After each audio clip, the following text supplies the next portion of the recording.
So in the interest of time, I'll kind of get kicked off here. We are excited to see so many familiar names kind of filling up the participant list and a bunch of new ones as well. So my name is Matt Calandrello. I am vice chair of the NCCE. It's my hope that most of you have kind of heard of and are familiar with the NCCE as the National Consortium of Clinical Education. For those that are not as familiar, I'd like to spend a few moments just kind of introducing both this webinar and what the NCCE is all about. I think it's safe to say the NCCE is really focused on showcasing anything and everything that has to do with clinical education. So ACAPT institution members are welcome to join the NCCE. It is free, and many of you are already NCCE members. If you're not, or you have some questions about what it means to become a member or how the organization works in conjunction with the ACAPT, we'll be posting some links and associated concepts to be able to contact about membership. The NCCE, again, showcases everything clinical education and is born from kind of hearing or having a voice for the clinical side of institutions. Each NCCE member is an institutional pair, and we're showcasing one lovely pair today, which is from the University of Kentucky. So how NCCE works is there's an academic institution and a clinical institution. They kind of pair and create a partnership, and it allows to get information like this webinar out to you, as well as many of the other things that are working within NCCE and current within clinical education. I'm going to share some contact information for our secretary, Jamie Bayless of the NCCE, and she can give you some details about finding ways to become NCCE membership. So I'm going to share my screen for a second. There's a number of NCCE board members that are assisting with today's session. Lisa Black from the University of Creighton, Lori Gussman, who's kind of our right-hand man for these presentations, is off on vacation this week. She's from the University of Miami. Jacqueline Carson from the University of Montana. You might recognize her name as she led portions of the webinar last in April, specific to different clinical simulation, clinical, what's the best way to describe it? Participation and case studies associated with ways that they do clinical education. Jeanette Scardillo from the University of Scranton, myself, and again, Jamie. So the concept of these webinars was born during one of our ELC regional networking meetings. And there's always been this deep desire to kind of organize, house, and provide clinical education resources. Some have termed it kind of this one-stop shop. Now, while we continue to develop that resource or database repository within ACAPT's website, there's still this hunkering for just information. And are there current things that some of our membership are doing across the country, over in Kentucky, that might be versatile, that we can start to pivot and use within our own clinical education models? So the idea was create these lunch and learn opportunities, make them short and brief, have presenters from all over, from lots of different clin ed topics to present what they're currently doing. It's been well received. They all get categorized. We will have them up on ACAPT's YouTube website, so you can view those from the past as well. And a big special thanks to Kara Lee and Angie Henning for leading us through this webinar today that we'll introduce in a few moments. That being said, we want you as well. So if you have some information that is unique to your program or a resource that really seems unique to the way in which you guys do it, send us an email. We'd love to walk you through the process of getting involved to do one of these webinars. It's our intention to be doing about 6 per year, and we have an upcoming one in September that we'll send out some of those details for shortly. So you'll notice here there's a ACAPT repository that stores many of these resources that we'll be reviewing today, as well as details about the ACAPT YouTube channel and our tentative date being September 7th. That one is going to be about reflective activities for different student learners. So I'm going to close my screen. I'm going to put a few resources into the chat for everyone to kind of jump at.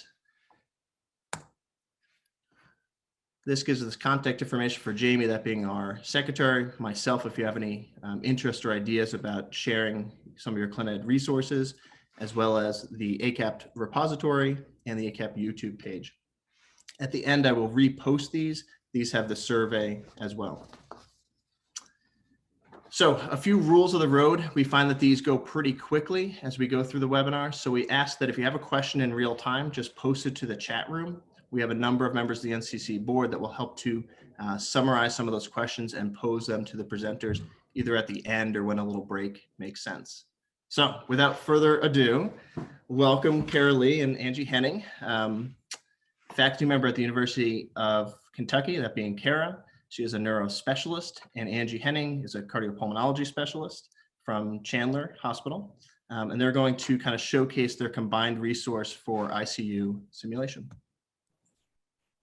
Great, thanks, Matt. And I just want to start off in saying, of course, thanks for inviting us, and we're glad to all of you all who are attending.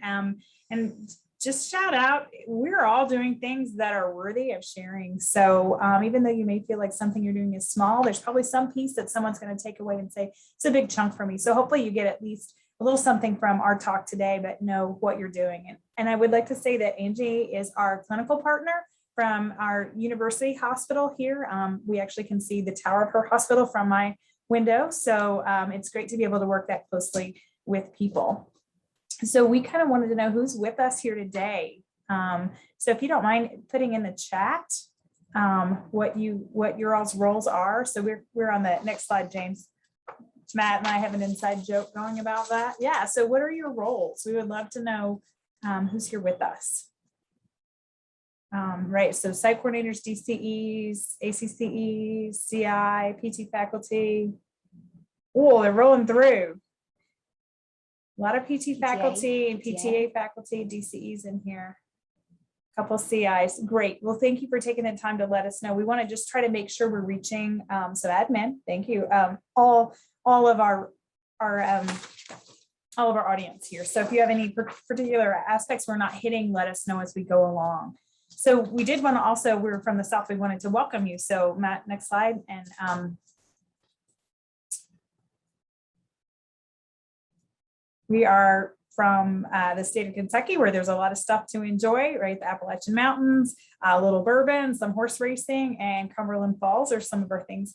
We hope that you enjoyed learning a little bit about some of the pivots that we have done, of course, due to COVID over the last year, so that we could really help try to prepare our students for working in the clinical setting that might have the most layers of challenge to them with their cognitive, psychomotor, and affective skills, acute care. So I wanted to show a little bit about our curriculum so you could understand the context of what we had done. So we have four full-time requirements for our 4 full-time clinicals. One has to be acute care, one has to be neuro-based, one has to be an outpatient orthopedic clinic, and one has to be out of state. We're a majority rural state. We're a land-grant state university for Kentucky. We're dedicated to graduating generalists. In rural communities, PTs may cover the outpatient and the acute care and see everyone across the lifespan. And we really need to make sure that our students are prepared for that. And as well, a lot of our students find out they get into acute care, a setting that was new to them, and they find that they really enjoy it, and they at least do some PRN work to help maybe pay for some student debt situations. So I think we understand the need for them to be in this setting, and maybe it's not the most accessible to them when they are doing their maybe their early observation hours, or some of the other settings they might be in with their degrees that they get before they come to us in PT. But during the height of the impact of COVID, our acute care hospitals really had to also act as that next stage on the continuum of care. So Angie and her colleagues were seeing people in acute care and working as their home health or their skilled nursing or their acute rehab. So again, it's that need to be generalists that we're really dedicated to. And our alumni have come back and said, this is something that really a great way to illustrate why this needs to happen. But Plan Ed was shut down, like, scratch the record. We're children of the 80s. So that's something that happened for us. And PPE issues were the primary scenario. And then it was, for a variety of reasons, it was difficult to get our students in. Maybe they were working with only students who were about to graduate. We were all learning more about this disease every day. And as we compounding this lack of the typical stages of preparation, again, our students are a little bit mystified by that acute care setting. And if we don't have the opportunity to get them into acute care before they go out on a full-time clinical, there's a secondary barrier. And I think we could add in this year a little more anxiety and a little more unfamiliarity that fueled students not feeling prepared. So we wanted to take this acute care setting that we've talked about in our labs and our lectures and step it up a step closer to actually being in that acute care setting by utilizing our new simulation lab at the University of Kentucky. So our next slide, we're going to talk about how we spiral acute care through our curriculum. That's kind of how we talk about that here. So I think if you do a couple of clicks, Matt, the next one will show in the first year, third semester of the program, they're getting a lot of, they've gotten a lot of didactic work related to acute care. And then we do our first integrated clinical education in the fall and spring of their second year. And they may well be in the acute care setting for a part-time clinical. And then in fall of the spring of the second year, and then fall, spring, and summer of third year, they're on their full-time clinicals. So they were going to be in acute care with at least one of those settings. So how do we get them into acute care before they go? Typically, we would have sent our students out to do a half-day observation with someone who's working in ICU. And at this point, it's probably good to let you know that as a rural PT program, we have our Lexington-based campus, and then about 2.5 hours away at the foothills of Appalachia, we have a campus in Hazard, Kentucky, right? So we have 48 students here in Lexington and 18 in Hazard. So we work with different community partners for our acute care in those settings. But yeah, go ahead and flash up to the next slide for us, Matt. You know, horse country. We want our students to be stable in the acute care setting, pun intended, not in an unsafe situation or a situation in which they would not succeed. So next slide, we want them to be able to hit the ground running when confronted with a challenge, especially in acute care. We want to simulate to provide an emphasis on that problem solving and the multimodal learning. They're not just looking at a book. They're not working on their lab partner whose body they know very well by this point, and who also knows the directions that they're going to be giving them and will do things without even really needing to be told. We wanted them to be thinking on their feet and thinking of, as soon as they meet a person, they're thinking discharge, so that they can get more of a step towards success. So now is where we want to hear a little bit more from you. On this next slide, we've got a question. So who else is using simulation? Yes, no, contemplating it. Angie has to look around one monitor to get to the next one. So we know ergonomics, but so I'm getting yes a little, some no's, a ton of yeses starting this year, right? Contemplating a new program, okay? So I see more not yets, working on scenarios. Yes, when I work for the DO program. Lots of different insights. So I'm hoping that, again, next slide, maybe you will share one of your innovations just to kind of get the ball rolling, and then we'll talk more in detail about what we did. Because again, I want you guys to be giving yourselves credit for some of the innovations that you've come up with. This might take a little longer more to type than a yes. And I would just say, while you guys are typing, that Angie has been adjunct faculty here for, I don't know. yeah, that's how adjuncting goes, right? Maybe 18 years. So Yeah. definitely we have seen a lot of things develop through the years. So we're getting student reflections on videos, ICU simulation with expert clinicians, needing more integration. So they're working with neuro and CVP. Mm-hmm. Someone just did a 1.5 hour sim on multi-trauma. Mm-hmm. Here's a great comment, Deborah. My biggest innovation is developing relationships with faculty from other disciplines. Mm-hmm. Yeah, handoff and transitions of care. Oh, so we're going to need to save this chat and go back and be learning more from each other. So that did exactly what we wanted it to do. Thank you, everybody. So on our next slide, then, why ICU simulation here for us? Well, again, we're integrating knowledge, skills, and attitudes, because being able to talk with that person, bedside, who maybe communicates differently, can be a huge challenge. The formality of moving from our lab to the simulation lab, active multitasking, and then again, moving from didactic to application is just really important. Again, when you've got the cognitive, psychomotor, and affective skills all trying to hit on all cylinders at once, as you're moving furniture and you're moving lines and you're getting a history, can really be difficult for our students, especially if their only experience has been in the hospital when their granddad died. So they haven't had great experiences in acute care. So sometimes there's several layers that we have to peel back and hurdles that we need to help them jump. And as our curriculum spiraled, we really wanted to reinforce the knowledge that they had and integrate more dimensions of that real world challenge, like the transitions of care. So Angie's going to walk us through how the acute care and IC simulations were created. I'll join back on the flip side of that to emphasize how we use these differently for 2020 and 2021 and how we may be using them moving forward. So pardon me while I technically move my screen. So she is now the focus. All right.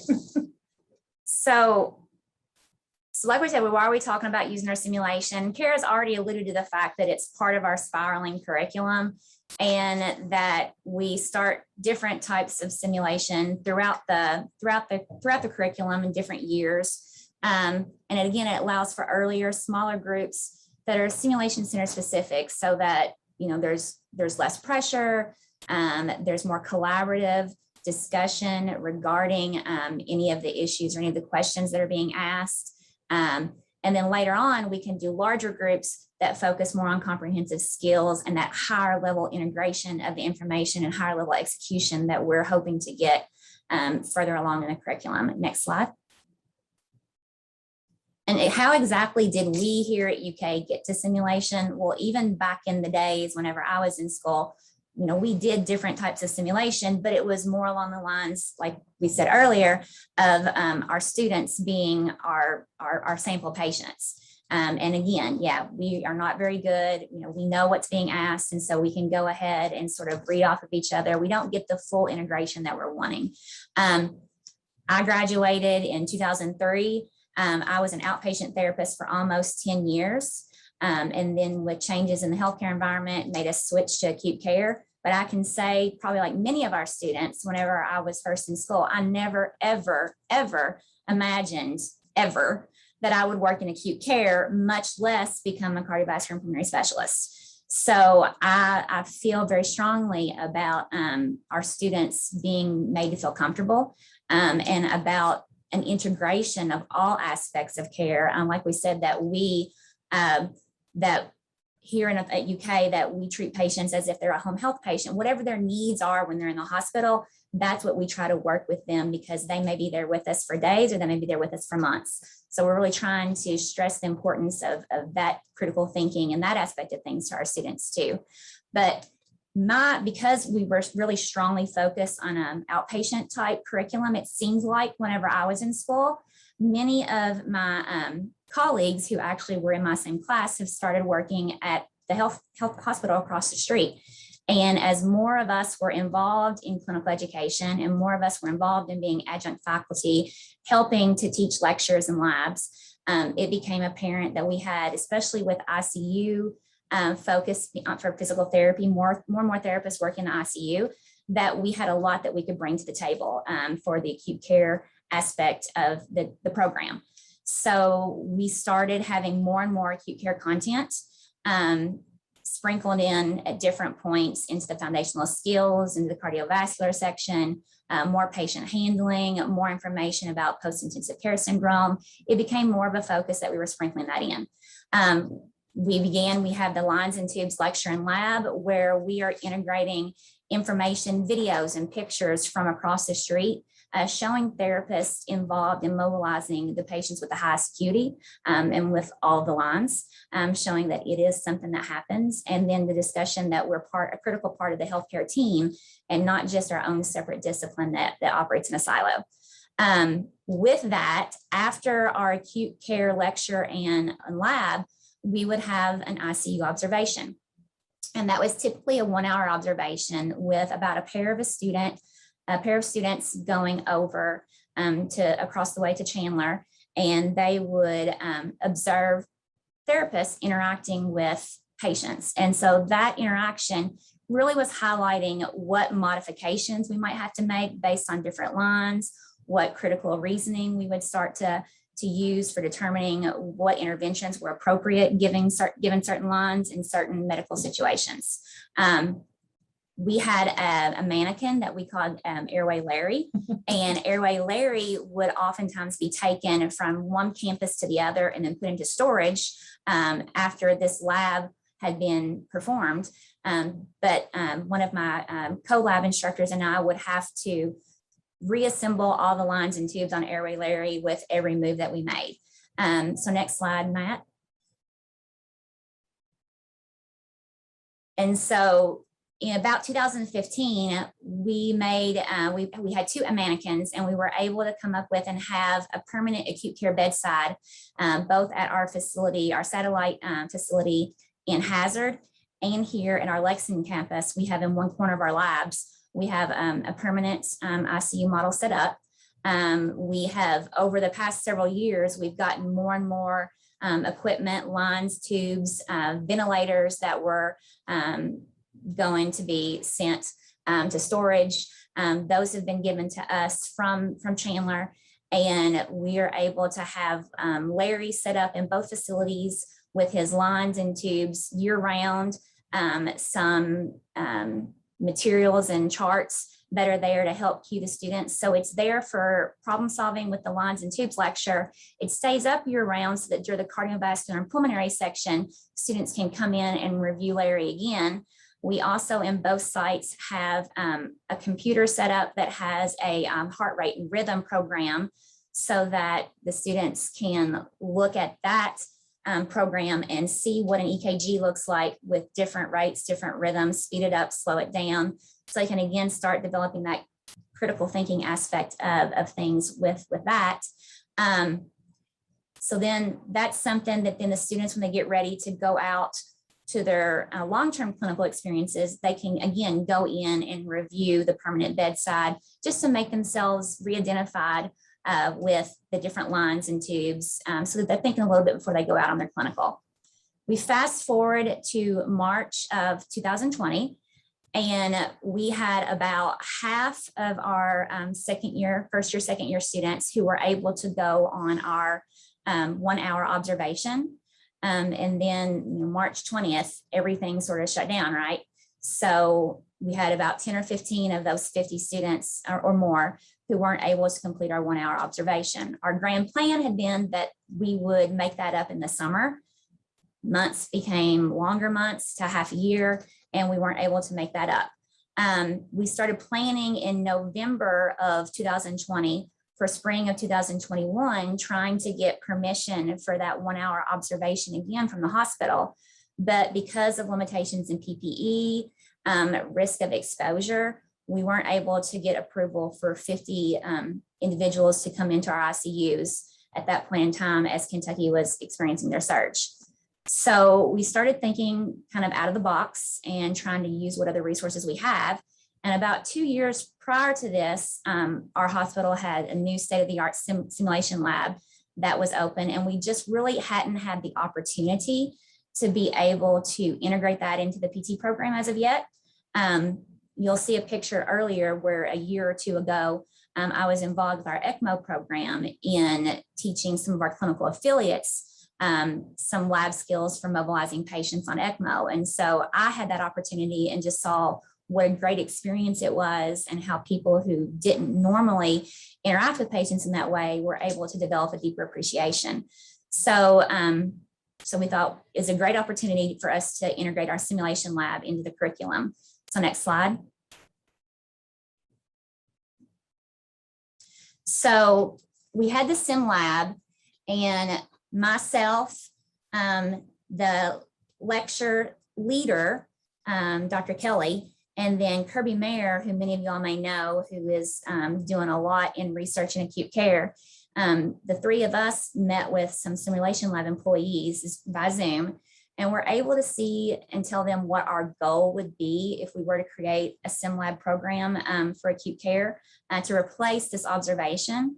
And we told them what the goals would be for the program and for the opportunity, what type of equipment we would need. And basically over a couple of weeks, between the three of us and the three SimLab employees, we were able to develop a solid plan for what our cases would be, what equipment would be needed, and how we could integrate that for our students. So we scheduled a lab. We had 2 dates that we picked so that we could have our sim lab opportunity.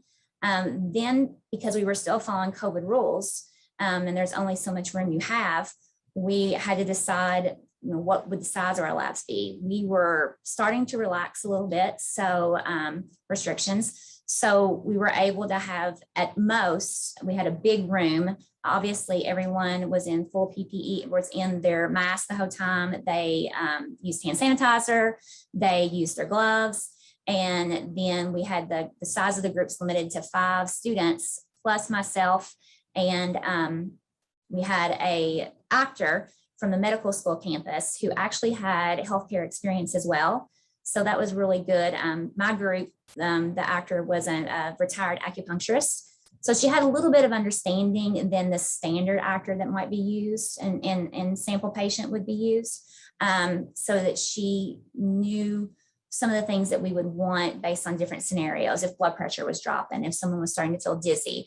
And so she could provide that input for the students. We scheduled our labs, and like Kara kind of alluded to too, acute care is our focus, but oftentimes we're looking at discharge planning.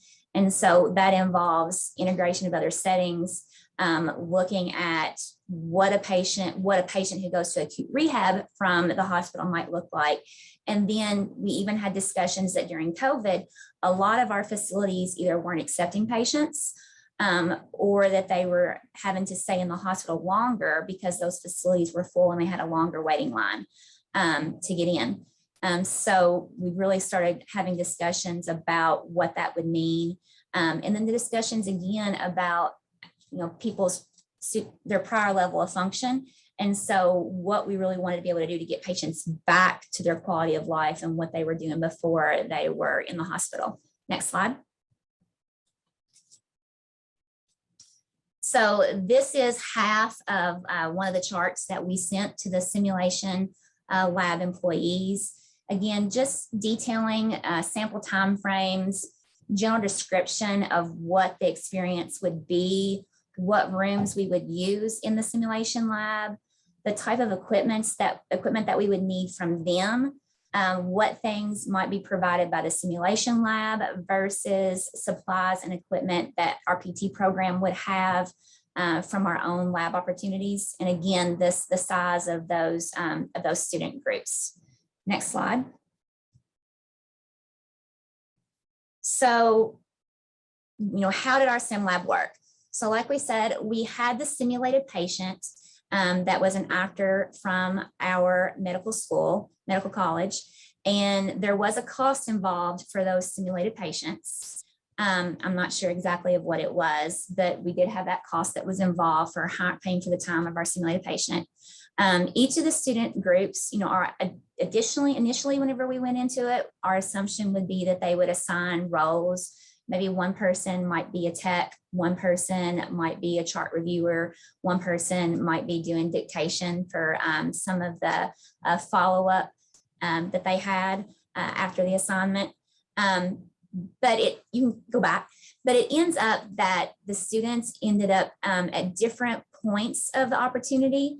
They ended up kind of assigning themselves to different aspects of the opportunity, whether it was one person might do part of an exam, one person might do a second part of the exam, and then other people were acting as technicians. Our general case review, we started off with that, kind of reiterating to them what the case was going to would be. And I do think you all have what our case was in some of the resource materials, and or that will be shared with you later. So our case was basically, we had a patient who was middle-aged, who had been a pulmonary issue like ARDS, pneumonia, and had been in the ICU on a ventilator. Lots of lines and tubes for monitoring. They were getting their consult for physical therapy, and the patient had been extubated and was becoming appropriate for mobilization. So the students then would look at the patient laying on the table, we did have the lines were attached to the patient. with tape or sticking into their pocket. So, there really is a swan that is taped to our patient's neck. We had pulse oximetry on them. We have a chest tube kind of tucked into their pants pocket. So they kind of have to see how they can mobilize and move a patient with a chest tube. We had a bedside telemetry monitor that was hooked up that looked exactly like a telemetry monitor that's in the ICU. It was static. It didn't move. It didn't change. But at the very beginning of the case, the students had to identify lines and tubes, kind of discuss contraindications, precautions with those associated tubes. Then we would look at the EKG monitor and discuss what those might be, what the heart rate might indicate, what the pulse oximetry might indicate, what the blood pressure might indicate. Then we as a group discuss the order, sort of the order of operations, the order that they would do their history and physical and their examination. And then the students planned an intervention. And each intervention might be a little bit different because it was based on what we might say would be, presentation. As the students progress along to setting a patient up to the side of the bed, I might throw at them, so now the patient feels dizzy. What do we need to check? And I would say they would tell me what were the different things they might want to check: heart rate, blood pressure, those sorts of things. And then I would say, okay, well, now their MAP is 55. So what do we do? And they might discuss together some things that they might do to raise the blood pressure. If oxygen saturation's dropped, they might look at what some of those decision-making things are as far as problem solving. What might be wrong? Is the patient gripping their hand too tight? Do they have nail polish on? All those sorts of things that we are starting to teach them about problem solving and patient management and patient assessment and patient monitoring. We're starting to really integrate those things. Then as we would carry along, I might say, well, now their oxygen is back up to 93% and their blood pressure, their MAP is now 70. What do we do now? So with that, it was really good because, again, it's in a non-confrontational environment. The students are there together, that they can problem solve and discuss things together. And a lot of times we sort of do it, very easy, that there's not really any wrong answer, just that these are the things that we're thinking about and starting the discussion. It's really great because they have hands-on practice at how to start to mobilize patients to the edge of the bed with these lines and tubes. What to start to think about, which side of the bed are you moving to?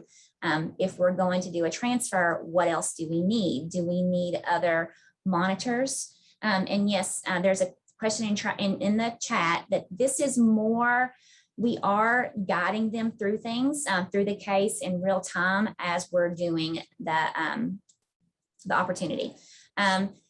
After practice, they had an assignment that related to reflection of the patient case, the patient presentation, what it felt like to them to work with a patient in this setting, and managing these lines and tubes. Next slide.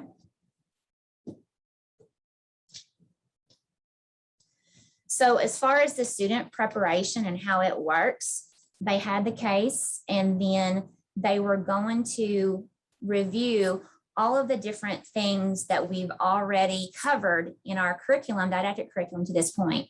So, what are the elements of an examination? Again, a review of those lines and tubes. At the same point of this clinical and at their didactic opportunity, when the lines and tubes was going on, it was patient and student foundations.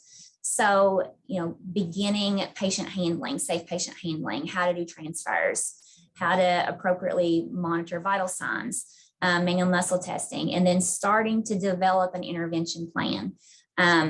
So all of those things were things that we were trying to hope that they would integrate and that they could start to see how working with a real life patient would work. Next slide.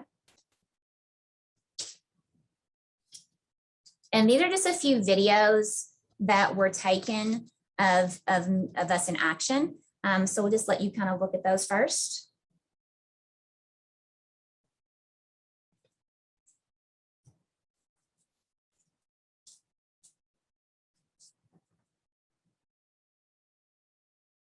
We're not hearing anything, Matt.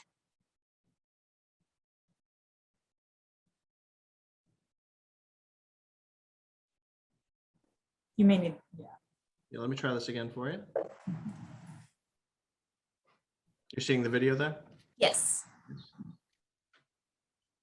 kind of, I would probably, if I'm already in standing and they were good sitting, I would go ahead and titrate it. See if it immediately go back up, because most of the time they're immediately going to go back up to 85, 88, 90, and then you go ahead and start walking again.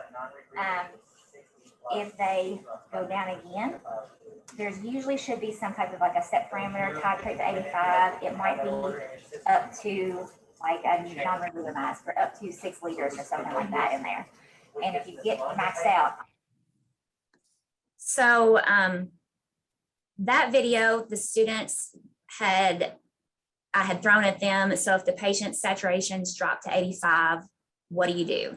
And so one of the things that they're starting to talk about is we could let the patient rest for a second, do deep breathing, diaphragmatic breathing to see if they recover, assess the integrity of the saturation probe to see that we're getting a true and accurate read.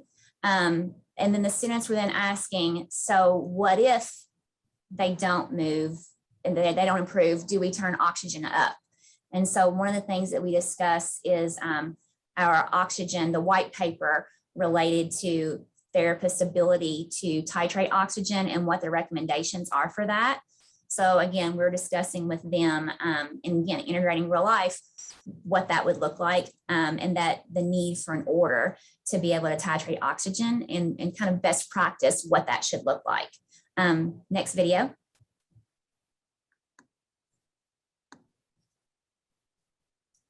Heart rate. So I think you all are starting to learn rate. So, and rhythms. So this heart rate and rhythm is less than 100. It's more than 60. So that is sinus, okay? It is regular. It's a regular rate, regular rhythm. So that's normal sinus rhythm. If it was less than 60, we're in the 50s, it'd be brady. If it's more than 100, we'd be tachy. Okay. So this is. So, and with that, a very, very, very gross discussion of heart rate and rhythm. They were just getting ready to get into their cardiovascular and pulmonary course where they're really looking at EKG and what that looks like. So again, we were just really having a general discussion about that there.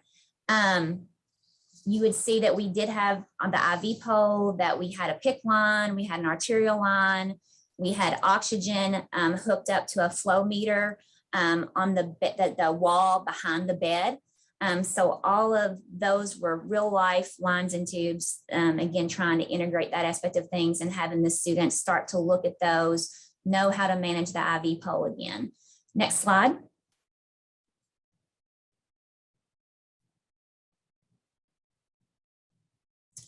So as we spiral back along in our curriculum, about probably a year after this, actually less than a year, probably 6 months after this, our students start to have rapid cases. We've done our rapid cases with acute care scenarios twice now. We did it the year before COVID, and that was our first time doing the rapid cases, rapid ICU cases. Like I said, we're really starting to integrate more acute care. We weren't able to do it last year because of shutdowns and regulations and recommendations with limiting lab opportunities. So that was one of the things that was cut out of the curriculum last year for student safety. But luckily this year we were able to add that back in again. We have 5 faculty and adjunct faculty members. There were 3 additional besides Kara and myself that led the groups. We have rotating student groups. Again, the students are, it's about 6 students in a group. They quickly go from, in 2 hours, they rotate through all 5 cases, spending about 20 to 25 minutes with each case. This is more of a student-led discussion and opportunity than a faculty member facilitated. Each case had different roles and goals and expectations. So for example, our 5 cases, We had a patient who had been in the medical ICU with sepsis and a sacral ulcer. We had a patient who had coronary artery disease and had to have a fracture and had a total hip replacement. We had a patient with heart failure who had just had a left ventricular assisted device placed. We had a neuro patient that was a traumatic brain injury and wasn't very responsive. And then we had another patient who was having difficulty with weaning from supplemental oxygen. And with each case, there's sort of a different focus. One focus was adaptability and critical thinking. Another one was on communication and education. Another one was on higher level interventions and assessment and patient monitoring and exercise response. And then another one was just talking about supplemental oxygen itself and exercise response with supplemental oxygen, and whenever a patient is utilizing supplemental oxygen and having failure to wean. Next slide.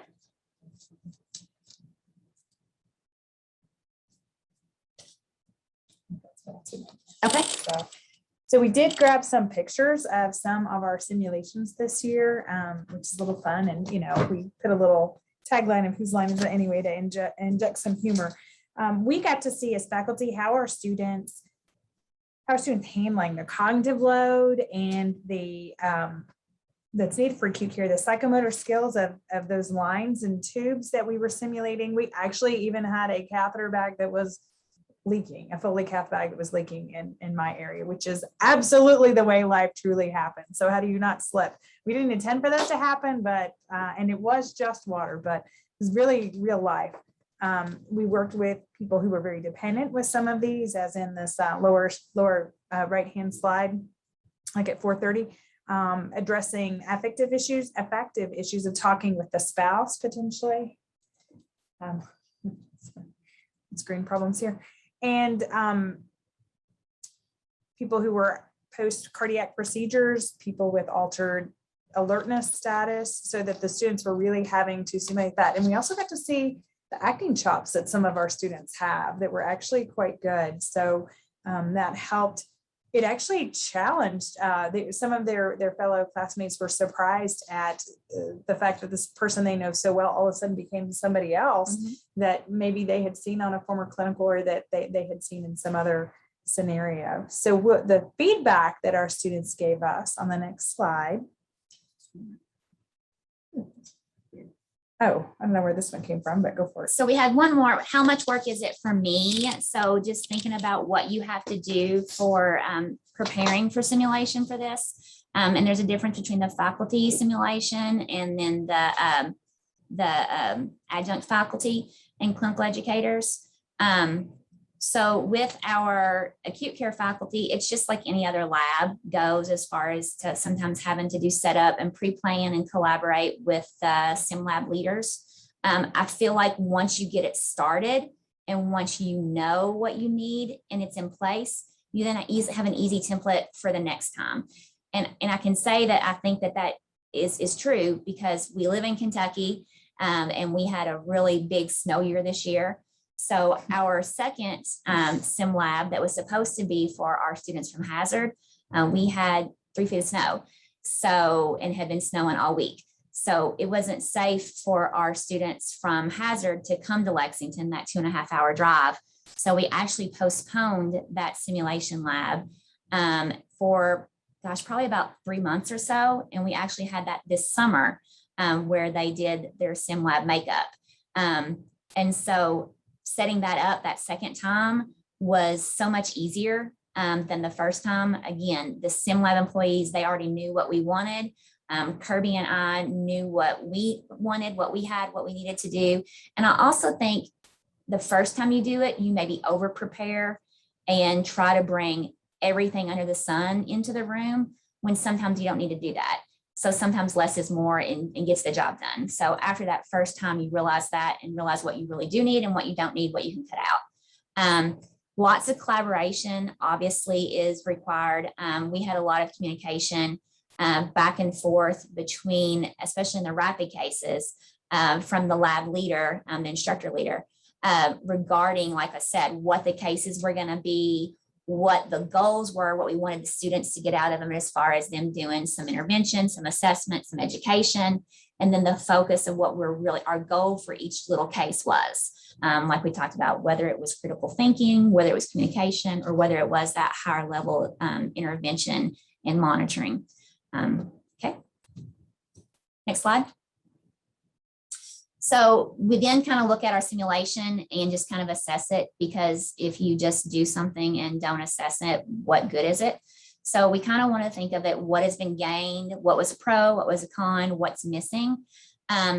These pictures here, which you have a bottom picture on the left and then the bottom picture in the middle, that's actually SimLab, where we are integrating SimLab with other professions. So what's gained is that our students can start to see, as we're having discussion, that we do this not just with them, that we do it with peers, we do it with other professionals, we do it with anyone. We may do it with new employees and new hires as we're training them to become more comfortable in the setting and to become more challenged with what they do. This is something that everyone might go through, and that everyone has something they can learn from it, and everyone has something they can learn from each other. What is a big con and what's missing? I feel like with our 1 hour observation, our students really got to see therapists interacting interprofessionally.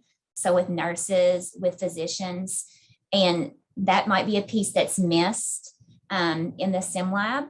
If you only have one profession that's in the SimLab, I know some people structure their SimLab so that you have nursing and therapy there together, or respiratory and physical therapy together. So that might be a way to improve upon that. The other thing I think is just the human and the patient emphasis. Even though we did have simulated patients, there is something that our 1 hour observation students have always commented upon in their reflection papers after the 1 hour observation, was the patient advocacy that they see therapists performing. Particularly in our environment where we have patients with low socioeconomic status, they're being challenged financially, the empathy that they often see therapists providing with the patients and with the patients' families too. So I think that's something that is kind of missed if we don't have that observation opportunity in place. So in a perfect world, we're able to continue going forward with the simulation experience, as well as the 1 hour observation in the hospital. That's more of an enrichment opportunity. Now for Kara and the rest of it. So students who were getting ready to head out to an acute care clinical and hadn't had the ability to be in the acute care setting for that ICU observation that we initially would have, thought that it was definitely great to be able to think through activities instead of just talking over paper cases. And others said, definitely I had to use these lines and tubes and move them, and that was difficult. And they could see in real time what they would be looking at and working with, and it just was multimodal for them, which I think is really important. And someone else said, I saw where I was weak, and then I was given an actual problem. And another student was actually very honest. I didn't put this up here, but said, yeah, I didn't prepare like I should have. And then we got there and I realized I needed to be ready. But yeah, that's what this is all about. Well, hopefully you're reviewing those cases, the charts before you get in there. Otherwise I'll be getting a call any moment. So we've all been there. So I thought it was really great that they, were able to say, to learn with us and say, look, we were changing things, give us feedback so we know where to go in the future. So if we look at the next slide, please, this is just kind of, what we're batting around. What are we doing? What were we doing before COVID with simulation? What are we doing now? What might we do in the future? I think we're all probably reassessing the last 18 months and seeing what sticks, what doesn't stick, what's more work, what's not as much work. So we are definitely in talks in our program to try to figure out how do we best combine some paper cases, some in-person observation and simulation to be the most effective and most efficient. So just in setting up, so ending up here, again, everyone has a different starting line. And this came on one of our racetracks here in Kentucky. It's absolutely beautiful. Come down and see us in April and October anytime. And I think that's important for all of our students to recognize, for us to recognize for our students. They all have had different experiences in acute care, and the more multimodal we are, the more things we're able to integrate, we can level the playing field, provide as much equity as possible for our students heading into the acute care setting. COVID threw us all this big curveball, but simulation was a piece that was really able to help us make sure everyone was as ready for acute care as they could be, so that, next slide for us, Matt, they were all winners. We've got lilies for Phillies, and then we've got the Derby. But we definitely just wanted to feel, again, like help our students feel that they champion entry level for acute care, and that they will be able to keep on our spiral of acute care content, so that we're meeting their needs. So being from the South, we had to say in our next slide, thanks y'all, although I don't even say y'all, but and if you click again, we're gonna have, this is Kirby Mayer. He's one of our faculty who has done a lot of research in life after ICU, in the ICU and after ICU. So a lot of COVID presentations that maybe you saw at CSM, he was in. His contact number, if you click, or contact, if you click one more time, he's a tweeter. So that's his handle for Twitter. He shared some of the content with us. He was fine with us sharing the, definitely this patient simulation that we did over in the SimLab. I don't know that we have the rapid cases available to you all now. I can see if he's okay with sharing all that content, but that's stuff that he's developed. So I don't want to overshare what is not mine. We also wanted to thank Janice Talon for inviting us, and to Matt, Lisa, Lori, everybody else who helped us be able to bring our message to you. And we thank you guys for your time and attention, and welcome any questions that I know you guys have been pocketing for us through our talk. And if anybody has a better clinical partner than me, I don't know. I could go to bat for her anytime. Again, thank you, Kara and Angie. What we'll do is, if anyone has a burning question, feel free to place it into the chat, and we'll have a few of those chat room monitors kind of propose them to the presenters just to get through some questions. I see one right now that's have we gotten feedback from student CIs during clinical experience on improved performance of students following the simulations? Obviously, we've only done the rapid cases 2 of the last 3 years, and this was the first year that we did the actual SimLab experience.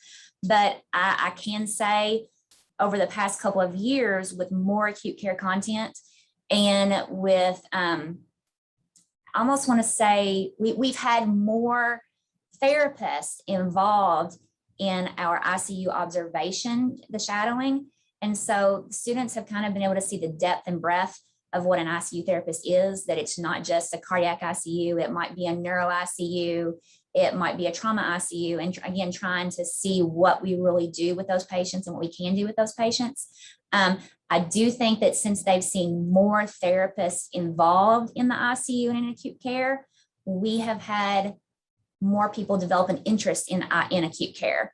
In particular, and more of our students are going into acute care and are going into ICUs, which is a wonderful thing, because we definitely need that, need their exposure, and then they're going to be, all over the place doing all the things. So it's really good. Yeah, I would say that it's probably too early to get particular feedback from CIs based on just that simulation, because there are so many things that we're doing to help with the overall spiral. And so all these pieces fit together.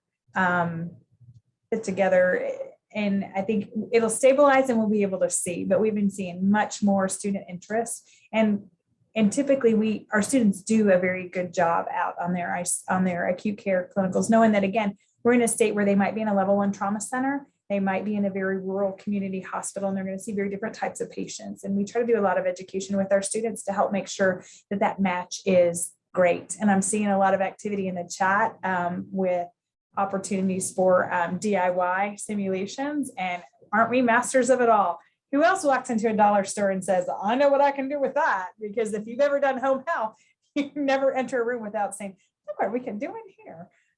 So yeah, I appreciate, again, all the sharing, and that's the spirit of what NCCE has helped us all do. So thanks again. Any other questions we missed, panel? So they are asking, somebody asked about any recommendations to where you can obtain some sim equipment like lines, tubes, anything that's cost effective. That's where the DIY comments are coming, but do you as the speakers have any suggestions? Definitely our acute care faculty have been working on, hey, do you have, give me your tired, your poor, your huddled messes that are festering in the closet over there? I can take that off your hands and we can make it look like something. You know, if there was new equipment, we were maybe able to get part of that. Also, it was hard to maybe see in the pictures, in the videos, but there were like pictures of the wall behind the acute care bed. Right, so you can see what the pieces were, and then yes, there's a transducer that's attached to the A line, and we did have, again, it was a catheter bag, but it was leaking, and my and before we had our ventilators, we would have the vent tubing, the corrugated tubing, and it would go off to the side and be attached to a paper box, right? Exactly, attached to a paper box or something. So definitely. As the years go by, our resources, we kind of accumulate our resources and are able to improve upon things from year to year. You know, I think it's just, we develop a really good relationship with the clerk who handles materials in the hospital. And so we're able to get some things there. And again, and the wonderful thing about, I think, a teaching hospital is we're obviously able to get a lot of things that maybe some of you that aren't a teaching hospital are able to, and that's unfortunate. But all these do-it-yourself ideas are wonderful as well. Yeah, Daniel, getting the expired equipment is something that's also really, really nice. You can also sometimes purchase expired lines and tubes online through Amazon. I know, like a lot of chest. I've gotten veterinary chest tubes that look exactly like people chest. So there's a great market out there, we're hearing. Yeah, that's a great idea. Oh, Caitlin, we're with you, right? And there's a lot of equine equipment here. There are a lot of equine hospitals. That'd be for larger patients. Great. I think our job here is done. We've set their creativity ablaze. Well, thank you to both of you again. And I think you showcased what this kind of clinical academic partnership can do. So kudos pivoting on COVID. I'm glad to see some things that happened amidst COVID are going to be carried forward in perpetuity. That's wonderful. Those kind of type A people that are out there still on the call, we will get all the information out to you.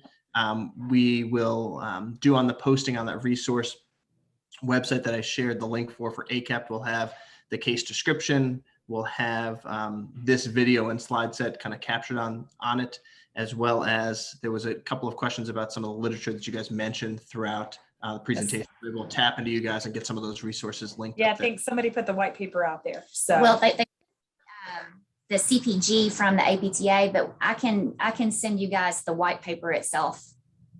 Perfect.